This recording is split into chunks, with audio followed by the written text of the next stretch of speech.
The best way to carry out a deer whole is using some kind of a pack frame such as this.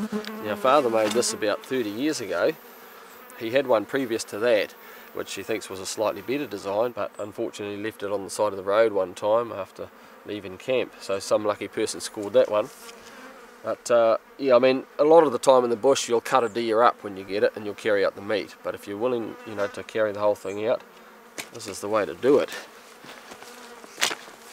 The deer is simply held on by a couple of wire straps. It sits upside down with the backbone sitting against here, and the rest of the frame is basically, this is all steel. However, it would be a good idea to make one out of aluminium if you could. It would be a little bit lighter. What you do want is good quality, you know, leather or something that's strong, as strong as leather for the straps, something that's not going to break because it's got to carry a lot of weight.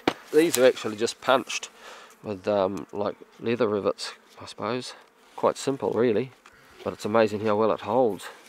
This here is just a big leather pad that goes against your back, quite comfortable, and then it's just simply strapped around the back. Quite a simple format. These are just the strings used to tie the carcass on. What we've got here is a couple of wires, so they just slide on there depending on the size of the beast you've got.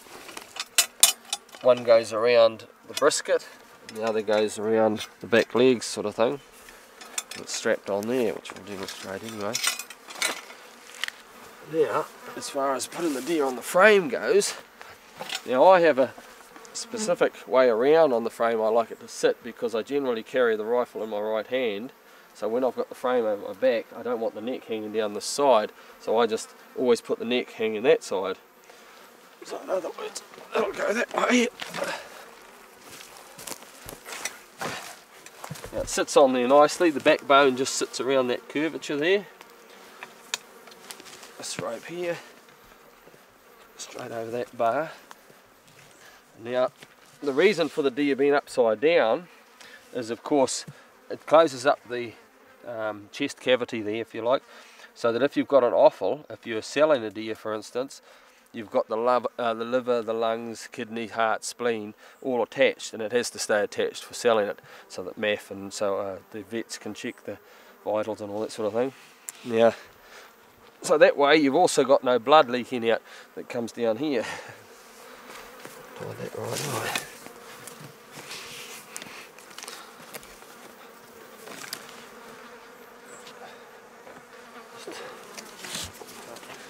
Okay, so that's the back end tied on. Now the front end, the wire goes around in front of the brisket, just around the base of the neck.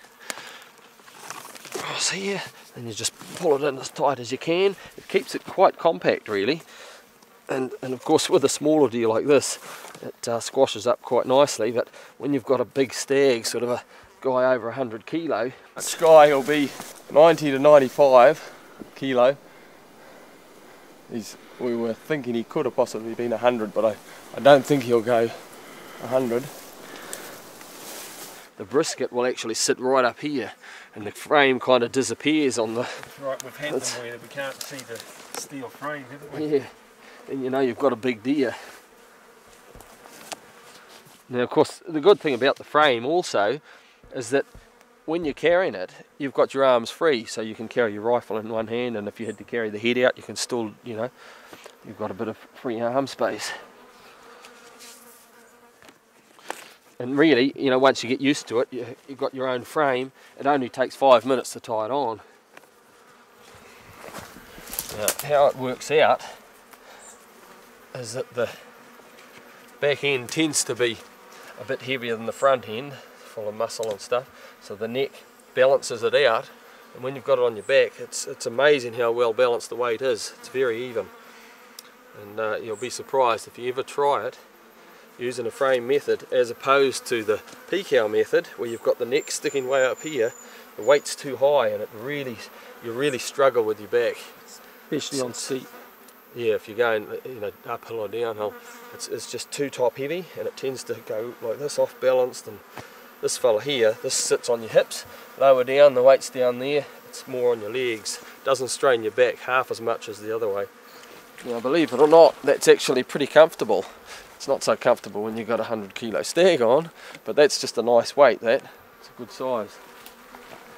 and it's very, very evenly dispersed, the weight. And the big thing is you've got both hands free, and you know, you can swivel around a lot and she's all good. Watch out for that steam meter there.